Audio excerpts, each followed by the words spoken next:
नमस्ते सिक्किम, काशी चले सिक्किम, खामड़ी को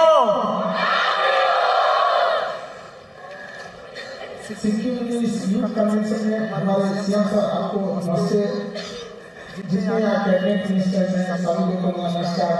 आप जितने लोग आए हैं स्टूडेंट आप सबको मेरा नमस्कार, शुभकामनाएं आप सबको।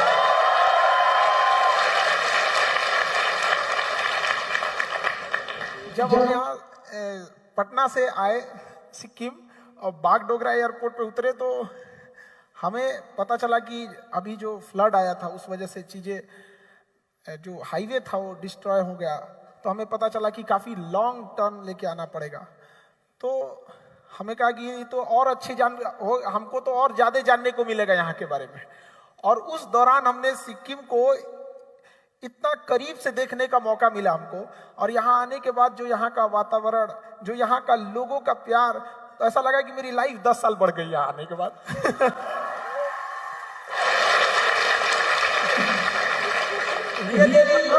हम एक प्लेन एरिया से आए हैं, वहां पे कंक्रीट के जंगल्स मिलेंगे आपको, केवल घर बिल्डिंग्स ये सी। और यहाँ जो आने के बाद नेचुरल चीजों को देखते हैं और जिस तरह से आप लोगों ने हार्मोनी बिल्ड किया है एक नेचर के साथ, आपस में अलग अलग कम्युनिटी के साथ, अलग अलग एथनिक ग्रुप के साथ, ये एक पूरे इंडिया के लिए एक एग्जाम्पल है।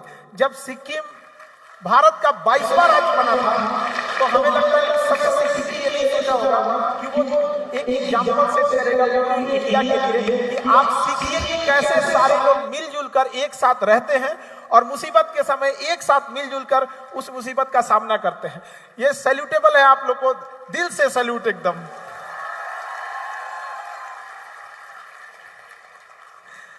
जब हम रास्ते में आ रहे थे तो हमें पता चला कि सर ये हमने अपने आंख से देखा कि कैसे कौन सा पुल डिस्ट्रॉय हो गया, सड़कें देखे, यहाँ पर लोगों के घर में मड भरा हुआ था, कितना चैलेंजिंग काम था।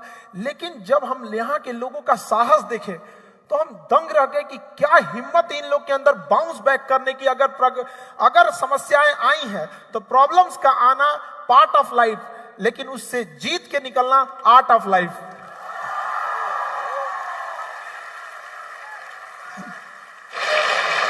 और ये आर्ट ऑफ लाइफ यहाँ पर केवल मैन वुमेन दोनों में बराबर देखने को मिला।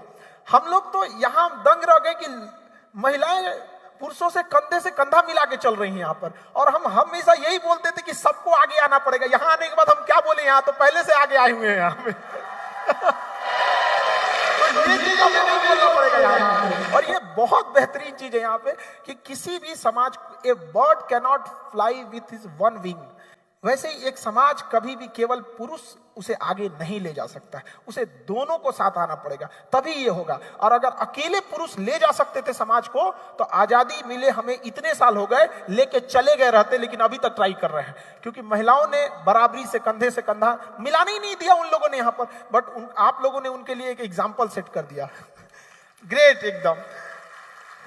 देखिए जब गॉड ने मेल और फीमेल दोनों को बनाया तो उसने तो बना दिया गॉड मेल और फीमेल को, लेकिन उसने सोचा कि अब अगले मानव को कौन जन्म देगा, मेल या फीमेल। सोचिए एक भगवान ने भी फीमेल को चुना। What the power of women, this is the power. और आप सिक्किम के लोगों ने इस चीज को साबित किया है। हमारे यहाँ तो मतलब कई ऐसे समाज में है कि पुरुष प्रधान समाज ऐसा हो गया है कि 20 साल की लड़की भी ना जब बाजार जाती तो फिर 5 साल के भाई को अगर साथ ले जाती तो खुद को सेफ फील करती। ये कौन सा बात है भाई? आप खुद से सोच के सकते हैं कि कितनी ज्यादा पुरुष समाज ये हो चुका है। तो आप लोगों ने एक लेसन सेट किया और केवल इंडिया में नहीं पूरे वर्ल्ड में आप लोगों ने दिखाया कि ऑर्गेनिक खेती, जैविक खेती कैसे हो सकती है। और हम सौभाग्यशाली हैं जो अपने क्लास में ये पढ़ाते थे कि सिक्किम भारत का पहला जैविक राज्य है और यहाँ आकर देखें और ये चीज को हम फील किए कि वाकई आप लोगों ने बहुत ग्रेट काम किया है। इसके लिए जितना आप लोग की तारीफ की जाए उसके लिए कम है। बहुत हिम्मत और साहस यहाँ के लोगों में देखे। और सबसे अच्छा लगा कि इतना जल्दी इतनी बड़ी कैलेमिटी आई, इतनी तूफान आया, ये चीज उसके बाद तुरंत बाउंस बैक हो जाना, इतना बड़ा प्रोग्राम को चलाना, तब हमको समझ में एक्चुअली ये यूथ का प्रोग्राम है ना, ये कैसे रुक सकता है। यही तो खासियत होती है यूथ की यहाँ पे। और हमारे ऑनरेबल सीएम सर आप यूथ के लिए इतने अपने व्यस्त समय में इतना समय निकाले, आपका बहुत बहुत धन्यवाद सर। आप यूथ के लिए खड़े हैं। इन युवाओं के लिए जो खड़ा रहता है, बस इनके एक रास्ता दिखाने की जरूरत है सर। ये भी सैलाब हैं, बस इन्हें एक रास्ता दिखा देंगे। ये दरिया हैं, अपना हुनर जानते हैं, जहां से भी गुजरेंगे अपना रास्ता बना लेंगे ये। और ऑनरेबल सीएम सर जैसे एक क्रांति को मुहिम लेके चलते हैं। और हकीकत में जानिए कि अगर समाज में क्रांति लाना है तो वो युवा ही ला सकते हैं। समाज की क्रांति वही ला सकते हैं। तलवारों के साए पर इतिहास हमारा बनता है, जिस ओर ये जवानी चलती है उस ओर जमाना चलता है।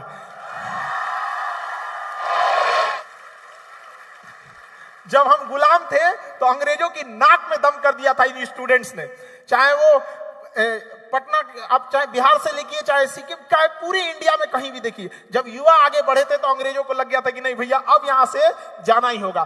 तो बिल्कुल सही, आप लोग पढ़ाई लिखाई कीजिए और उसमें और आगे बढ़ते रहिए। देखिए कभी थकिएगा नहीं, लाइफ में कभी रेस्ट नहीं है, हमेशा अपडेट होने को सोचिएगा। अपडेट हमेशा जरूर। आप एक छोटा सा मोबाइल लेते हैं, उसमें अपडेट आते रहता है हर कुछ दिन पे। आप अपने आप को क्यों नहीं अपडेट करते? ये भी जरूरी है। और देखिए मोटिवेशन वगैरह चीजों की, देखिए एक सबसे बड़ा चीज क्या होता है ना कि आपके अंदर सेल्फ एक डिसिप्लिन होने चाहिए। कि जैसे अगर आप किसी से प्रॉमिस कर रहे हैं एक्स अमाउंट की, तो आप उसे डिलीवर कीजिए 4x अमाउंट। आपने पापा से कहा कि मैं पढ़ूंगा, तो जितना वादा किए हैं उससे 4 गुना पढ़ के दिखाइए। एक वादा तो अपने आप से भी कीजिए, एक लड़ाई खुद से खुद को बदलने के लिए।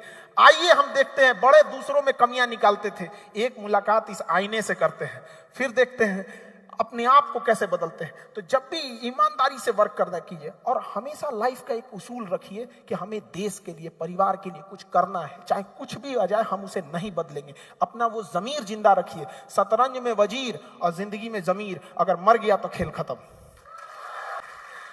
जब कोरोना आया था तो हम लोग भी एक मिडिल क्लास से थे और हमें भी नहीं लगा कि कैसे आदमी इतना, सिक्किम में आने के बाद सर हमें पहले हमको लगता था बिहार से है, अभी हमको यहाँ आने के बाद लगता है कि सिक्किम भी मेरा ही है। ऐसा लगता ही नहीं हम कहाँ से। इतना हमको यहाँ से जाना था, बट हमने कहा कि नहीं हम नहीं जाएंगे, हम एक दिन और रुकेंगे यहाँ पे। वो आप लोग का प्रेम था, इतना लगाव था, ऐसा लगा कि मतलब हम हमारे यहीं से पले बढ़े हैं। एक छोटे से समय में आप लोगों ने इतना घुल मिल गए यहाँ पर। तो हमेशा उसूलों से समझौता नहीं कीजिएगा। जब लॉकडाउन लगा था तो सबकी कोचिंग्स वगैरह बंद हो गई थी, हम लोग की भी बंद हो गए थे। उस दौरान हमको एक जगह से 107 करोड़ का ऑफर आया था, बट हम अगर चाहते तो उसको ले लेते। हम जीवन में 107 करोड़ आदमी नहीं कमा पाएगा, बहुत बड़ा चीज है। लेकिन हमने ठुकराया और कहा कि हम 200 रुपए में ही बच्चों को पढ़ाएंगे, क्योंकि 200 रुपए में कोई तो होना चाहिए जो उसके लिए खड़ा रहे। क्योंकि देखिए एक चीज समझिएगा, जिस तरह से दिस इज वाटर, लेकिन this is pure and mineral water, this is not water, this is pure and mineral water. उसी तरह एजुकेशन नहीं, क्वालिटी एंड स्टैंडर्ड एजुकेशन हो जाना चाहिए, नॉट ओनली एजुकेशन। तो हमें कहा कि भाई बच्चों को कोई ना कोई तो चाहिए जो उन्हें इंडिया लेवल पे कह के लड़के कह सके कि हमारे पास पैसे नहीं है तो क्या हुआ, खान सर है हमारे लिए। तो हम आज उस समय भी हमने 200 रुपए में भी लेके आज भी उतना में पढ़ाए हम, और बहुत खुश हैं हम उतना से यहाँ पर, क्योंकि कुछ करोड़ रुपए से आप अपना घर बना सकते थे, लेकिन उन्हें ठुकरा कर आज हमने करोड़ों हिंदुस्तानियों के दिल में अपना घर बना लिया। आप सब यूथ है, आपके सामने और पूरा खुला हुआ एकदम दुनिया है, आप जहां चाहें वहां जा सकते हैं आप लोग। लेकिन याद रखिएगा, जिंदगी एक कलम की तरह है, एक कलम की तरह। इससे पहले कि इसकी स्याही खत्म हो जाए, एक कहानी लिख दीजिए कि आने वाली पीढ़ियां उस कहानी को पढ़कर दोहराए यहां पर। और यंग जनरेशन में कुछ चीजों का ध्यान रखना बहुत जरूरी है। अभी आप लोग ने यंग है तो क्या होता है ना, हर उम्र की ख्वाहिशें अलग होती हैं। बचपन में हमें खिलौना ही सबसे अच्छा लगता है, उसके सिवा कुछ नहीं। और जैसे जैसे आप बड़े होते हैं तो आपकी ख्वाहिशें बदलती जाती है। लेकिन अभी यंग जनरेशन में अभी थोड़ा गुस्सा पे कंट्रोल करना जरूरी है। छोटे छोटे लड़कों को देखते हैं स्कूल में, कॉलेज में झगड़ा कर लेते हैं, ये सब चीजों से बच के रहिएगा। गुस्सा इस बीज का नाम है जिसके ऊपर अहंकार नाम का पेड़ जमता है। जब तक आपके अंदर गुस्सा नहीं आएगा, अहंकार नहीं आएगा। थोड़ा सा गुस्सा आएगा तब देखिए अहंकार तुम क्या कर लोगे मेरा। तो इस चीज को कंट्रोल कीजिएगा। जब तक गुस्सा नहीं है, अहंकार नहीं है। और गुस्सा और आंधी, गुस्सा और आंधी जब ये चला जाता है तो ही अनुमान लगता है कितने का नुकसान हुआ, उस दौरान नहीं पता चलता है। तो क्या जरूरत है अपना नुकसान कराने की? तो इंसान को गुस्से पे आज की यंग जनरेशन को कंट्रोल करने की जरूरत है और ईगो को साइड रखिएगा, क्योंकि आप अभी स्टूडेंट लाइफ में ईगो नहीं होता है, इस सब चीजों को साइड में रखा जाता है। आप क्या है क्या नहीं, एकदम शांति से ईगो को साइड कीजिए, आराम से पढ़िए। कई बार आपके जूनियर्स आपको समझाएंगे, कई बार हम लोग के टीचर पढ़ा के चले जाते थे, समझ में नहीं आते थे, और हम लोग के साथ बैठ के पढ़ने वाला हमें समझा देता था। हमें तो कभी कभी कसाई से ज्यादा टीचर से डरने लगने लगता था, अरे यार टीचर है यार, बहुत डर लगने लगता था यहाँ पे। तो कई बार क्या ना, हमारे साथ वाले बच्चे हमें पढ़ाएं, तो हम लोग अपना ईगो साइड किए, हमने उनसे कहा कि भैया हमको तुम समझा दो। इस तरह कई बार आपके समाज, आपके दोस्त आपको समझाएंगे। We all are the student of society, हम सब सोसाइटी से अपने लास्ट ब्रीथ तक कुछ ना कुछ सीखेंगे। लेकिन एक चीज सीखिए हमेशा कि आपको अहंकार साइड में रखना है। अहंकार में इंसान को इंसान नहीं दिखता। आप खुद के छत पे चढ़ जाओ तो अपना मकान नहीं दिखता है। इस छत को बहुत गुरूर था छत होने का, एक मंजिल और बनी और छत फर्श हो गया। इसलिए याद रखिएगा, सफलता जितने ऊंचाई पे जाएंगे, ऊंचाई पर रुकने के लिए रास्ते नहीं होते, एक दिन नीचे आना पड़ेगा। इसलिए जब आप सीढ़ियों पे चढ़ रहे होते हैं तो अपने साथ के लोगों से अच्छा व्यवहार बना के रखिएगा, क्योंकि वापस उतरते समय उनसे मुलाकात होगी। तो और ये शब्दों को थोड़ा सा, क्योंकि आप यंग जनरेशन है और यंग जनरेशन को छोटी छोटी चीजों पे ध्यान रखना चाहिए, हमेशा छोटी छोटी चीजों पे, क्योंकि इंसान को ठोकर छोटे पत्थरों से लगता है, कोई पहाड़ से थोड़ी टकरा जाता है, ठोकर उन्हीं से लगता है। छोटी छोटी चीजों पे ध्यान रखिएगा। भाषा का, हम बोलना 3 साल में सीख जाते हैं, लेकिन क्या बोलना है ये जिंदगी भर सीखते हैं। इसलिए इस वर्ड पे बड़ा कमांड करिएगा यहाँ पे, वरना ये वर्ड ही है जो हमें हमारी पहचान कराता है, वरना हम अंदर से क्या है क्या पता चलने वाला है। हमारी शब्द ही हमारा पहचान कराते हैं। और शब्दों का चयन ऐसा कीजिएगा कि अगर जिंदगी में वापस लेना पड़े तो तकलीफ ना हो वहां पे। इसका चयन थोड़ा सोच समझ के जरूर कीजिएगा। और बहुत सारी चीजें आएंगी, आपको रुकावटें आएंगी लाइफ में, आने दीजिए रुकावटें। आप रुकावटों के लिए नहीं बने हैं, ना ही आपका राज्य रुकावटों के लिए बना है। इतनी मुश्किलों के साथ भी मुस्कुराता हुआ खड़ा चेहरा, ये देखकर सामने वाली मुसीबत का सर नीचे झुक जाएगा, यार क्या इंसान है ये लोग यहाँ पर। तो आप रुकावटों के लिए नहीं बने हैं यहाँ पे, कोई आपको नहीं रोक सकता है, क्योंकि दाना डाल के कबूतर फंसाया जाता है, बाज नहीं।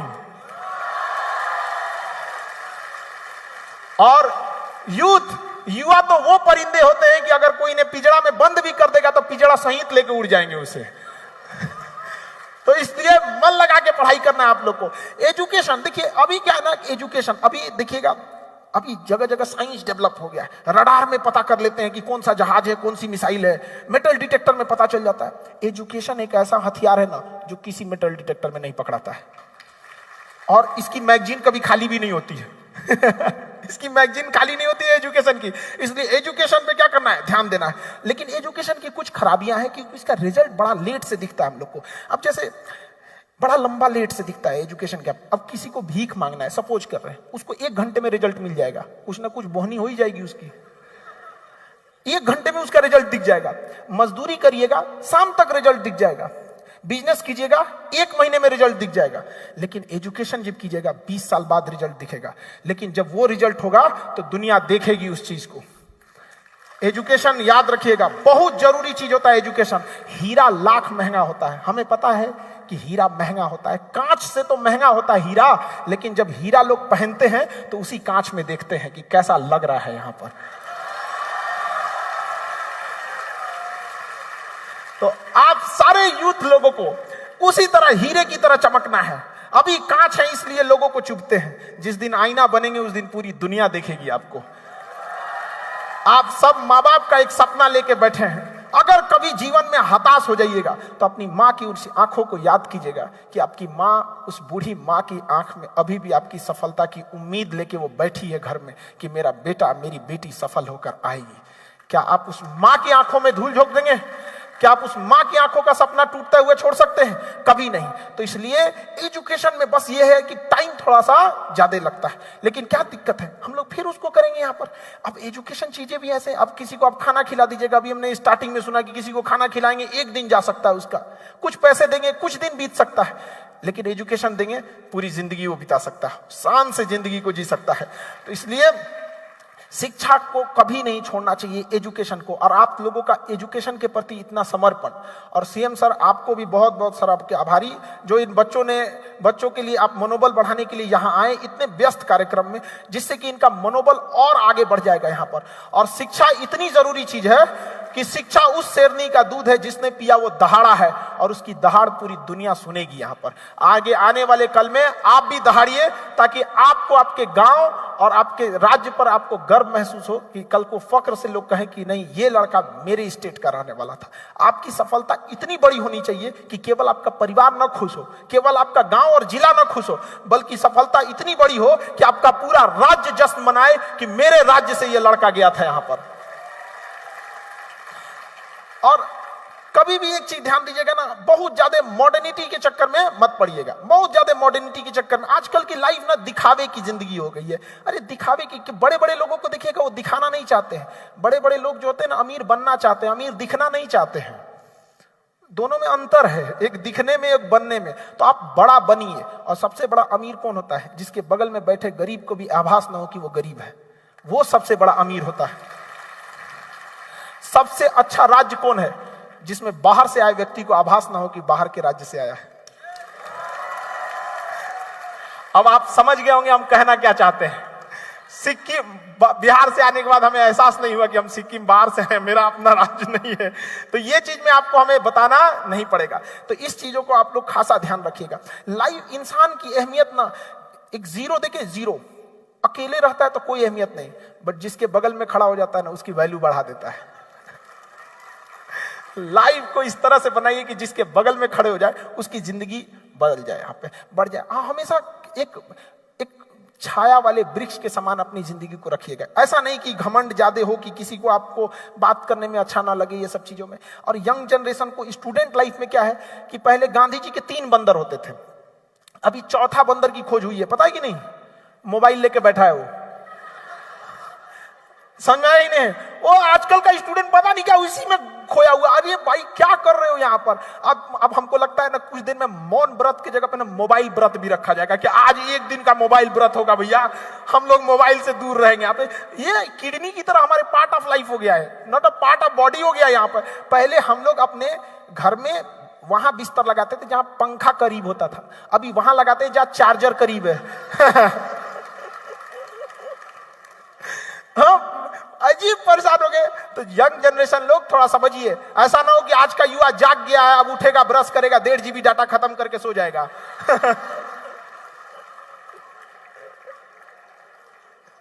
तो यंग जनरेशन को बहुत त्याग करने की जरूरत है। हम लोग जब स्टूडेंट लाइफ में थे ना, खूब टाइम टेबल बनाते थे। जब फ्रस्ट्रेट होते थे टाइम टेबल बनाते थे, अब पढ़ना है हमको, परिवार को बदलना है, एग्जाम क्रैक करना है, टॉप कर देना है। और 2 दिन टाइम टेबल फॉलो होता था, 2 दिन उससे ज्यादा फॉलो नहीं होता था। इसलिए कोशिश कीजिए कि एक ऐसा टाइम टेबल बनाइए जो आपके दिल में हो, दिल में। और एक बार जरा सोचिए, आप यंग जनरेशन है, पढ़ने के लिए आए, टाइम टेबल आपका इस बात का होना चाहिए कि खेलने कब जाएंगे, मोबाइल कब चलाएंगे। मेन काम का टाइम टेबल थोड़ी होता है, टाइम टेबल एक्स्ट्रा काम का होता है। लेकिन हमारी जनरेशन पढ़ने का टाइम टेबल बना रही है। अरे भाई क्या कर रहा है, पूरा सिस्टम उल्टा करके रखा है। टाइम टेबल किस चीज का होना चाहिए? खेलने का, मोबाइल चलाने का, बाहर जाने का। पढ़ने का कोई टाइम टेबल होना चाहिए। भाई आप आए किस लिए? यंग जनरेशन है क्यों? पढ़ाई करने के लिए। यही मौका है। यही एक पढ़ाई ऐसा चीज है ना जिसमें उम्र मायने रखती है। एक उम्र जाने के बाद ना फिर आप उस तरह का जुनून पढ़ाई के प्रति नहीं बचेगा। बाकी फैशन वगैरह का तो उम्र पूरी जिंदगी रहता है यहाँ पर, समझ आया कि नहीं आगे यहाँ पे? तो अभी एक ऐसा टाइम टेबल बनाइए जो क्या हो, आपको दिल में छपा रहे, हमें पढ़ना है, खाली टाइम मिले उसे रिवीजन करते रहे। लेकिन आजकल का यंग जनरेशन इधर उधर बिगड़ गया है, लाल पीला हरा में चला गया है। तो उस चीजों से भी बच के रहना है। यहाँ पे रात को 12 बजे के बाद उसी की याद आती है जो जिंदगी में 12 बजा दिया होता है।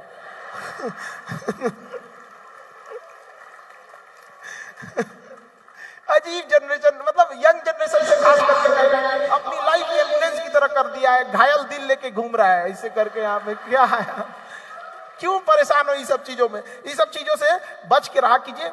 अभी आगे बढ़ने की उम्र है, लाइफ में 75 आएंगे, 75 जाएंगे, जिंदगी भर साथ वही देगा जिसे पापा खोज के लाएंगे।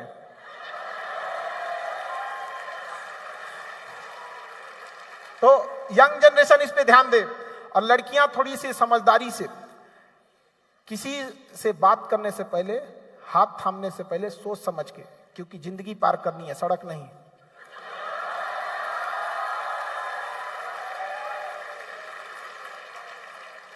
यंग जनरेशन में लोग थोड़ा सा भटक जाते हैं, ये उम्र की ही दोष है, लेकिन इसमें क्या है ना कि समझदारी और समय दोनों में उल्टा संबंध है। जब तक समय रहता है समझदारी नहीं आती है, जब समझदारी आती है समय निकल चुका रहता है। बुढ़ापे में समझदारी आके क्या करिएगा? और सक्सेस इंसान की एक पहचान देखिएगा, समय रहते उसमें समझदारी आ जाती है। और सफलता कुछ त्याग मांगती है, सफलता कुछ त्याग मांगती है, आपको देना पड़ेगा। आपको फैशन से, लग्जरी से, आराम से हटना पड़ेगा, अपने कंफर्ट जोन से हटना पड़ेगा। कभी भी कंफर्ट जोन में सफलता हाथ नहीं लगती है, याद रखिएगा। अगर आप अपना कंफर्ट जोन नहीं छोड़ेंगे सफल नहीं होंगे। एक हवाई जहाज का सबसे कंफर्ट जोन एयरपोर्ट होता है, शांति से बैठा है, नो रिस्क, कुछ भी नहीं हो सकता है। बट अगर वो एयरपोर्ट पे खड़ा रहे तो उसकी अहमियत है जीरो। उसको अपनी अहमियत साबित करने के लिए उड़ना पड़ेगा, बादलों को चीरना पड़ेगा, रिस्क लेना पड़ेगा, तब जाके वो सबसे अव्वल कहलाएगा, सबसे प्रथम कहलाएगा। अतः आपको भी अपना कंफर्ट जोन छोड़ना पड़ेगा और ये सारी चीजों से हटना पड़ेगा। नींद, आराम, शौक, मोबाइल सबको त्यागना पड़ेगा और एक साल कुछ समय के लिए त्यागिए, फिर पूरी जिंदगी आपको देखिएगा, पूरी दुनिया मिसाल देगी आपको। और ये इंडिया है, यहां सफल हो गए तो बिना जाने वाले लोग भी कहेंगे कि मतलब बहुत अच्छे थे। हाँ, अभी हम भी सुन रहे थे कि पता नहीं कहां से हम पीजी किए हुए हैं, हमको भी पहली बार पता चला है। और पता नहीं कहां के हम रहने वाले हैं और मतलब समझ रहे ना। अच्छा, लेकिन अगर आप स्लाइटली सोचिए, अगर एक नंबर से भी अगर आप पीछे छूट गए ना, दुनिया आपको कुछ नहीं समझेगी। सबसे पहले आपके रिश्तेदार आपको ताने मारने आएंगे, याद रखिएगा। इसलिए अगर पढ़ाई में मन नहीं लगे तो एक बार अगल बगल में ध्यान दीजिएगा, उन चेहरों को याद रखिएगा जो आपको कोसेंगे। ध्यान दीजिएगा, वो इंतजार में बैठे हैं तुम असफल हो, समझ में आया ना। इसलिए याद रखिए, हर हाल में काबिल बनना है। काबिल बनना है मतलब बनना है, क्योंकि लोग 10 साल बाद आपसे ये नहीं पूछेंगे कि तुम्हारी खैरियत कैसी है, लोग ये पूछेंगे तुम्हारी हैसियत कैसी है। तो मेरे जेब में चंद सुराख क्या हुई, सिक्कों से ज्यादा तो मेरे रिश्तेदार गिर गए। तो थोड़ा अपने आप को संभाल के रखना है ये सब चीजों में। और यंग जनरेशन स्टूडेंट से कहेंगे कि दिल लगाना है तो किताबों से लगाओ, बेवफा भी निकलेगी तो मुकद्दर बना के छोड़ेगी। और मोबाइल की दुनिया से थोड़ा बाहर जाइए और अपने कंफर्ट जोन को त्यागिए। अपने लुक पर ध्यान मत दो, अपने बुक पर ध्यान दो। बुक पर, लुक पर ध्यान देने से कुछ नहीं होगा। एक दिन अगर बुक पे ध्यान दिए तो लुक वाले पीछे रहेंगे। समझ में आ रहा है? आज गर्दन झुका के पढ़ लो, वादा करते हैं कल जिले में सबसे ऊंचा सर आपका होगा। लेकिन अगर आज आराम खोजिएगा तो पूरी जिंदगी संघर्ष करने के लिए सफल होइए। देखिए, इंसान दो तरह से सफल होता है, एक शारीरिक श्रम करके और एक मानसिक श्रम करके। एक मजदूर होता है, वो अपना शारीरिक श्रम करता है, लेकिन उसका लॉस समझिए क्या होता है। उसको तो तुरंत मिल जाएगा, 18 साल का हुआ कि नहीं, मजदूरी चालू कर दिया, उसको तो पैसे मिल जाएगा। लेकिन सोचिए लॉन्ग टाइम लॉस। जैसे जैसे वो बूढ़ा होगा, लोग उसे रिजेक्ट करते जाएंगे, उसकी वैल्यू गिरते जाएगी। आप अपने यहाँ बूढ़ा मजदूर अवॉइड करते हैं कि कहां से काम कर पाएंगे। लेकिन सोचिए, अगर उसी के साथ पढ़ा लड़का 18 साल की जगह 22 साल पे जॉब लगता है या पढ़ लिख लेता है, तो जैसे जैसे उसका एज बढ़ेगा, उसका कद बढ़ेगा, उसकी पैसे बढ़ेंगे, रुतबा बढ़ेगा, लोग उसको अपने यहाँ बुलाएंगे यहाँ पर। तो इतना बड़ा फायदा है एजुकेशन का। टाइम लेता है तो लौटाता भी तो है। लोग थोड़ा सा पैसा शेयर बाजार में लगा देते हैं जिसका कभी कभी रिटर्न आता है। एजुकेशन एक ऐसा इन्वेस्टमेंट है जो लाइफ टाइम रिटर्न देता है। और इसमें डूबने का भी चांस नहीं है कि शेयर नीचे जाएगा, इसका शेयर कभी नीचे नहीं जाता है यहाँ पे। इसलिए इसको आप लोग को ध्यान से समझना है। और ना एक चीज और, हम स्टूडेंट से हमारी पर्सनल शिकायत है कि एक वर्ड होता है ये कमजोर स्टूडेंट है, और एक वर्ड होता है ये तेज स्टूडेंट है। ये शब्द का इस्तेमाल आप बंद कीजिए। कमजोर स्टूडेंट नहीं होता है, लापरवाह स्टूडेंट होता है, लापरवाह। और तेज स्टूडेंट नहीं होता है, जिम्मेदार होता है। लेकिन जब आप किसी स्टूडेंट को कहते हैं कि तुम लापरवाह हो तो उसे अपनी गलती दिखती है, लेकिन जब कहते हैं कि कमजोर हो तो उसे सहानुभूति दिखती है, सिंपैथी लगती है। अरे बाप रे बाप। यहाँ पे एक तेज स्टूडेंट जिम्मेदार होता है, एक बार में बैठेगा तो 5-5 घंटा पढ़ के लगता है, 5 घंटा कंटिन्यूअस बैठ के पढ़ देता है। और ये जो कमजोर है ना, 5 घंटा में कमर दर्द करने लगेगा। अरे बाप रे बाप, मूव लगाओ। समझ रहे हैं आप? तो कोई लड़का कमजोर नहीं होता है। लापरवाह को हम लोग छुपाने के लिए क्या बोल देते हैं? कमजोर। हमारी भाषा ना शुगर कोटेड बोलते हैं, नहीं समझ में आएगा? शुगर कोटेड, खराब ना लगे। अरे कैसे खराब नहीं लगे? खराब किया तो खराब लगेगा। अच्छा को पुरस्कार देते हैं ना, तो गलत को दंडित कीजिए कि तुम लापरवाह हो। यहां पर नहीं समझ में आया? यहाँ पे तो लापरवाह आप में से जो भी कहता है कि हम कमजोर हैं, ईमानदारी से पूछिएगा अपने आप से, दिल पे हाथ रख के बोलिए, जिस सब्जेक्ट में आप कमजोर हैं, आप सबसे कम समय उसी सब्जेक्ट को देते हैं। सबसे कम टाइम। दुनिया में सफलता का एक ही रास्ता है, समय। आप जिस चीज को समय दीजिएगा वो आपका होगा। याद रखिएगा, जो आपका नहीं है आपने सबसे कम समय दिया है। चाहे वो जो भी सब्जेक्ट हो, जो भी बिजनेस हो, चाहे कुछ भी हो, सफलता केवल समय मांगती है। आप किसी चीज में लगे रहिए। हमको याद है क्लास 7 में हमको मैथे नहीं आता था। फ्रैक्शनल जोड़ होता है ना, 3/2, 5/2, तो हम नीचे का नीचे से जोड़ देते थे, ऊपर का ऊपर से जोड़ देते थे। उसमें तो एलसीएम लेना होता है। अब अगर डिनोमिनेटर सेम नहीं, एलसीएम लेना पड़ेगा कि नहीं लेना पड़ेगा? लेकिन हमारे टीचर सब जो थे ना, हमको नाश दिए सब। बाद में हमको पता चला ना कि हम खराब नहीं थे, वही ओवर एडवांस थे। एक बात बताइए, हम टीचर से भी कहते हैं कि स्टूडेंट पढ़ने आया है, आप अपना लेवल नीचे करके एक स्टूडेंट बन के सोचिए, स्टूडेंट के दोस्त बन जाइएगा। टीचर बन के सोचिएगा, स्टूडेंट आपको कसाई की तरह देखेगा कि अरे भैया ये क्या कर रहा है हमको डर लगेगा। हमको डर लगता था टीचर से। कुछ टीचर का नाम हम लोग ही मनाते थे, भैया ये टीचर का ट्रांसफर हो जाए, कहीं ट्रांसफर हो जाए ऐसा मनाते थे, डर लगता। अभी हम कुछ देर पहले न्यूज देख रहे थे, कुछ न्यूज, हम आपको छोटा सा एग्जांपल देते हैं। तो उसमें बता रहा था कि कनाडा स्टूडेंट नहीं जाएंगे तो कनाडा की यूनिवर्सिटी को $400 मिलियन का लॉस लगेगा। अब बताओ, न किसी को डॉलर पता, न किसी को मिलियन पता, वो बोल के चल गया $400 मिलियन। अरे काहे बोला यार? उससे अच्छा बोलता है कि ज्यादा पैसे का लॉस लगेगा। अब यही नहीं समझ में आता है। तो टीचर को भी समझना चाहिए कि स्टूडेंट को कम से कम मेहनत करना पड़े। अच्छा, जिसने बोला है $400 मिलियन, वो क्या उम्मीद किया है? एजम्पशन की दुनिया से ना बड़ी परेशानी है। भाई आप सीधे डॉलर को कन्वर्ट करो, आप मिलियन को कन्वर्ट करो यहाँ पर। तो टीचर भी यही करते हैं। उनको लगता है कि स्टूडेंट तो ऐसा कर लेगा, तो स्टूडेंट कर लेगा तो आपको बाहर भी कर देगा, जाइए आपकी जरूरत नहीं है, जाइए। जब सब हम ही कर लेंगे तो आए काहे लिए हैं आप वहां पर? नहीं समझे? काहे को आपको इतना रेस्पेक्ट और ये गुरु ब्रह्मा, गुरु विष्णु, गुरु महेश? अरे काहे को भैया, काहे को यहाँ पे आके? एक हमारे टीचर ने बर्नौली इसका थ्योरी पढ़ाए थे, असमान अनुप्रस्थ दाब की नली में अगर कोई आदर्श द्रव धारा रेखीय प्रवाह से प्रवाहित हो रहा है, अरे सर दर्द कर गया। अरे सीधा बोलो भैया, स्पीड बढ़ाओगे तो प्रेशर घट जाएगा। काहे को कहानी सुना रहे हो? नहीं सुनना हमको, नहीं समझ में आया? तो एक अपने टीचर्स को भी कहिएगा, सर हम मेहनत करने को तैयार हैं, आप भी घर से मेहनत करके आइए। जिस तरह से एक फिल्म डायरेक्टर होता है, देखिएगा उसको पता होता है कि कैसे फिल्म को रोचकता बताना है। अगर भूत वाला सीन आएगा तो देखिएगा हीरोइन सांस लेने लगेगी, समझा? अचानक इधर से घूमेगी ऐसे, इधर कोई उसको चेहरा दिखाओ, भागो यहां से तो ये टीचर की, ये एक फिल्म डायरेक्टर की कल्पनाएं हैं कि कैसे एक फिल्म को हम जिंदा कर सकते हैं पर्दे पर। उसके लिए वो 6 महीना, साल भर मेहनत करता है। और यहाँ टीचर क्लास में घुसता, हाँ हाँ ठीक है ठीक है, बच्चों कहां तक पढ़ाए थे? अरे फिल्म फ्लॉप हो जाएगी आपकी।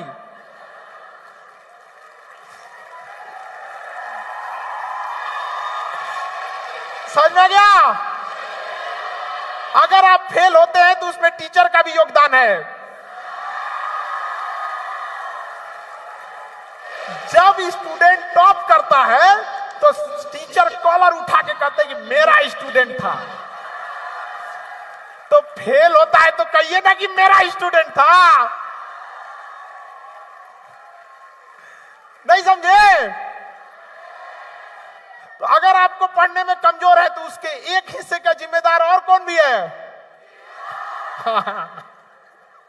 तो भैया टीचर लोग अगर नाराज हो जाएंगे तो हम माफी मांगते हैं। लेकिन ये है, एक अच्छा टीचर स्टूडेंट का अच्छा दोस्त होता है। आज भी हम अपने गांव में जाते हैं तो कुछ टीचर तो हमारे पढ़ाए जो अब नहीं रहे, स्वर्गवास हो गए, भगवान हम लोग बहुत ईमानदारी से पढ़ा। अब हम लोग के कुछ पुराने टीचर थे, अब कितना एक सर्टेन एज होता है किसी चीज।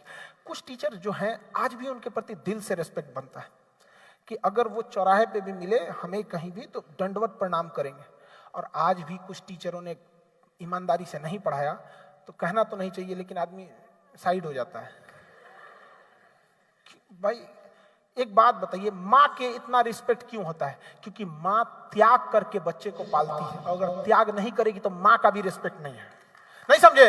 आखिर माँ क्यों है? अपना सब कुछ त्याग देती है एक बच्चे के लिए, तभी तो समर्पण के प्रति होता है। अब आप पढ़ाई नहीं कीजिएगा, आप खोजिएगा कि आपका कोई रिस्पेक्ट करे।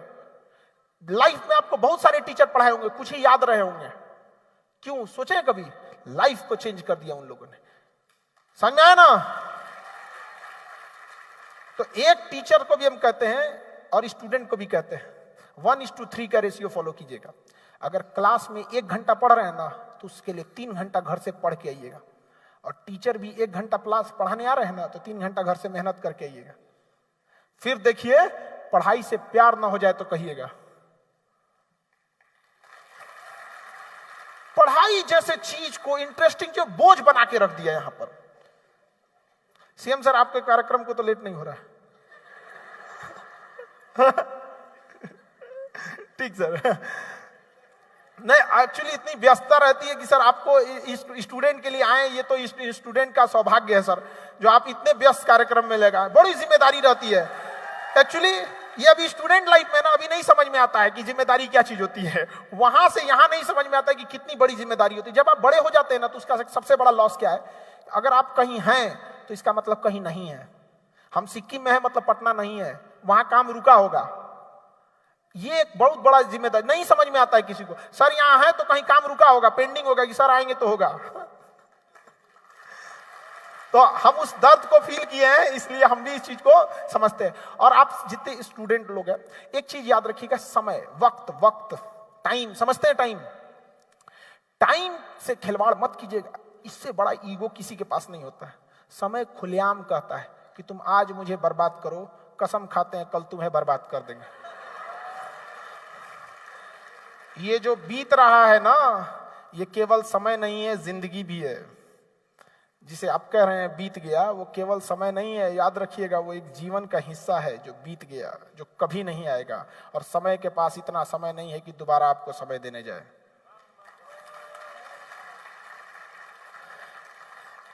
इससे पहले कि समय पछताने से बेटर है अभी काम कर लीजिए। कई बार ऐसा होता है ना, कहते हैं कि बाद में कर लेंगे, some time later become never.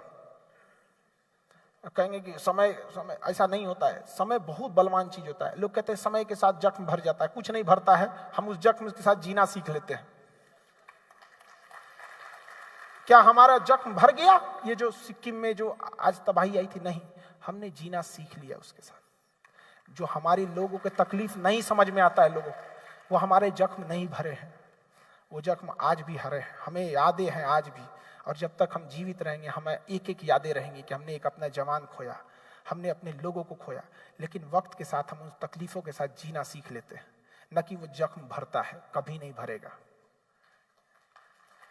तो समाज को आपको आगे बढ़ाना है, इस देश को। यहाँ पे सिक्किम चूंकि पहाड़ी एरिया है और पहाड़ पे कनेक्टिविटी की प्रॉब्लम आती है, जिस वजह से ना कनेक्टिविटी, अब इंडिया की ज्यादातर पॉपुलेशन ट्रेन से कनेक्ट करती है, ट्रेन से। अब सिक्किम अगर ट्रेन से कनेक्ट रहता ना तो बहुत ज्यादा कोरिलेट करता है पूरे स्टेट के साथ। अब वो फ्लाइट और ये रोडवेज एक मतलब बहुत कम लोग कनेक्ट करते हैं। ट्रेन जो है ना डाइवर्सिटी का भी एक साइन है वहां पे। मतलब आपको भारत देखना है तो जनरल बॉगी में देखिए ट्रेन के, मतलब भारत की हर तरह की चीजें वहां देखने को मिलेगी यहाँ पे। तो समय को ध्यान में रखना है आप लोगों को, समय को कभी भी बर्बाद होने नहीं दीजिएगा। यहाँ पर टालिएगा नहीं वर्क को। देखिए कौन इंसान असफल होगा ना, उसकी एक सिंपल सी पहचान है, वो चीज को टाल देगा, बाद में करेंगे। और सफल लोगों को देखिएगा, चाहे जितना भी बिजी अलाउ कर देते हैं, तुरंत कभी भी वक्त नहीं टालिएगा। जिसने कहा कल दिन गया टल, जिसने कहा परसों बीत गए बरसों, जिसने कहा आज उसी ने किया राज। तो आप लोग कभी, यंग जनरेशन है ना, अभी यंग जनरेशन में लगता है कि नहीं अरे हम कल करेंगे बाद में करेंगे, ये सब चीजें नहीं होनी चाहिए। लाइफ में सबके स्ट्रगल आता है, समझ आ गई कि नहीं आपके? तो स्ट्रगल सबके आना लाइफ में पार्ट है। और जिनके लाइफ में स्ट्रगल आ रहा है ना, उनको समझिएगा कि वो आगे चल के एक बहुत महान व्यक्ति बनने वाला है, क्योंकि ये ना महान लोगों की जिंदगी का हिस्सा होता है। फिल्म डायरेक्टर जब फिल्म बनाता है ना, तो फिल्म में जो सबसे टफ रोल होता है ना, वो बड़े हीरो को देता है। तो ऊपर वाले ने भी अगर आपको टफ रोल दिया है, मतलब बड़े हीरो हैं आप। अब आप फिल्में छोड़ के भाग जाएंगे तो हम क्या करें? कहां से सुपर हिट होने वाला है फिल्म? यहाँ पे डर जाता है। तो कुछ लड़कों को देखते ही आजकल सोसाइट रेशियो स्टूडेंट में क्या, और अरे क्या बात करते हो यहाँ पर? सफलता चांद सूरज को ग्रहण लगता है, तो आदमी किस डेगची का मसाला है जी? हम लोग क्या है, चांद सूरज को ग्रहण लगता है। सफल मुश्किलें आएंगी, अब भाग जाइएगा मैदान छोड़ के, तो जीतेगा कौन? नहीं जीत सकते ना कभी भी। इसलिए कभी भी हार नहीं मानिएगा। गुच्छे की आखिरी चाबी भी ना ताला खोल देती है कभी कभी। थक जाइएगा यार, पूरा गुच्छा ट्राई कर दिया यहाँ पे, अरे एक थोड़ा सा कभी भी। यंग जनरेशन को इस पे ज्यादा समझने की। हम लोगों की भी लाइफ में भी स्ट्रगल आया था, और एक समय था कि हम लोग पटना में रूम ढूंढने गए तो रूमें नहीं दे रहा था कोई। यहां तक भी हम लोगों ने सब स्ट्रगल देखा। तो क्या भाग जाएंगे? पटना में बम चला दिया गया हमारे ऊपर, ऑफिसे उड़िया गया हम लोग का। फिल्म में देखे थे हम, फिल्म में देखे थे कि भागो यहां से, ये कम फी में पढ़ा रहा है, हम लोग का बिजनेस खत्म हो जाएगा। उड़ा दिया सब ऑफिस। हम देख रहे थे, अरे हम ऐसे हमको लगा सपना देख रहे हैं क्या यार? एक टीचर को क्यों उड़ा दिया तुम लोग? यहाँ पर भागना पड़ा हमको। तो एक कह रहा है सर पैर के पास आपके, भागिए। एक फेंका था पैर के पास, वे था मेरे, वो नहीं फटा था, वो रेस्पेक्ट कर रहा था।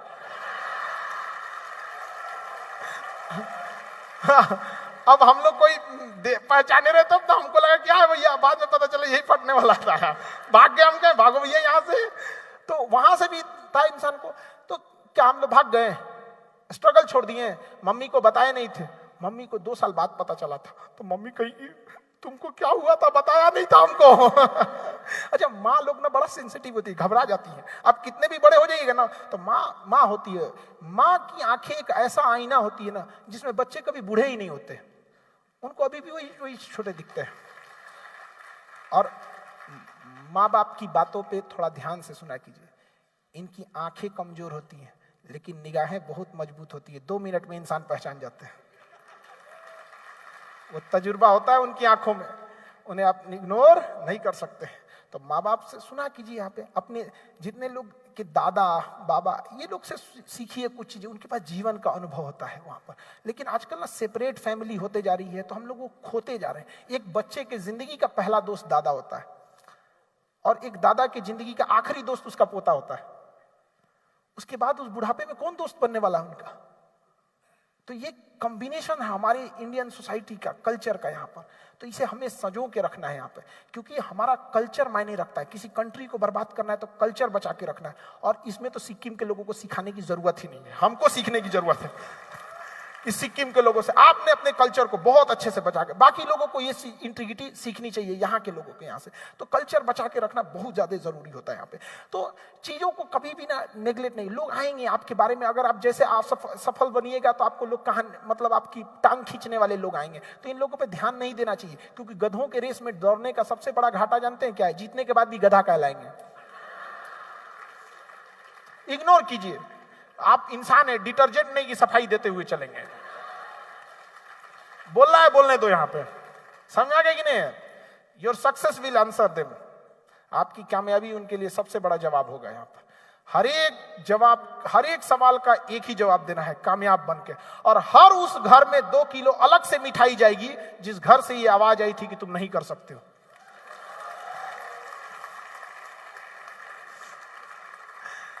इसलिए लगन से पढ़िए, मेहनत करते रहिए। हम लोगों को भी बहुत सारी बातें सुनने को मिलती है। एक आदमी तो कह रहे थे कि लॉकडाउन में 2 महामारी आया, टीचर थे कुछ कह रहे 2 महामारी आया, एक कोरोना एक खानसर। हम कहे कर कमाना ही बंद हो गया। तो भाई एक एजुकेशन एक अधिकार है, और केवल एजुकेशन नहीं, जैसे हमने बताया ना, पानी नहीं, प्योर एंड मिनरल वाटर, उसी तरह से अच्छी और सस्ती एजुकेशन पर ये आपका अधिकार है। और इसके लिए आप इतना बड़ा यूथ है, आप लोग तो मिसाल बनेंगे। उम्मीद करते हैं कि हम फिर आए ना तो आप में से किसी की कहानियां हम यहाँ आके सुनाए यहाँ पर, तो बेहतर होगा यहाँ पे कि आप लोग में से कल आए और पूरे राज्य का नाम रोशन करें यहाँ पर, जिससे बेहतर होगा यहाँ पे कहानी। देखिए, संघर्ष सबके लाइफ में आता है, ऐसा कोई नहीं हो सकता है जिसके ऊपर संघर्ष नहीं पड़ा हो। याद रखिएगा, उस पत्थर की पूजा कभी नहीं होती है जिसने कभी छीनी हथौड़ी की चोट ना खाई हो, क्योंकि मूर्त बनने से पहले बहुत चोट खाना पड़ता है। तो याद रखिएगा, अगर आप चोट नहीं खा सकते हैं तो कभी मूर्त नहीं बनेंगे और कभी आपकी पूजा नहीं होगी। ठीक है, इन्हीं बातों के साथ हम अपनी वाणी को विराम देते हैं। नमस्ते सिक्किम। बहुत कुछ सीखने को मिला हमको यहाँ से, आप लोग का बहुत बहुत धन्यवाद। और हमको यहाँ से बहुत कुछ सीखने को मिला, यहाँ का कल्चर, यहाँ के लोगों का साहस, बहुत बहुत इसके हम आभारी रहेंगे जो यहाँ के लोगों ने जो हमें यहाँ प्यार दिया। सीएम साहब, आपका बहुत बहुत धन्यवाद, आपने यूथ को इतना मोटिवेट किया, इतना इन लोग के लिए खड़े रहे सर, बहुत बहुत धन्यवाद।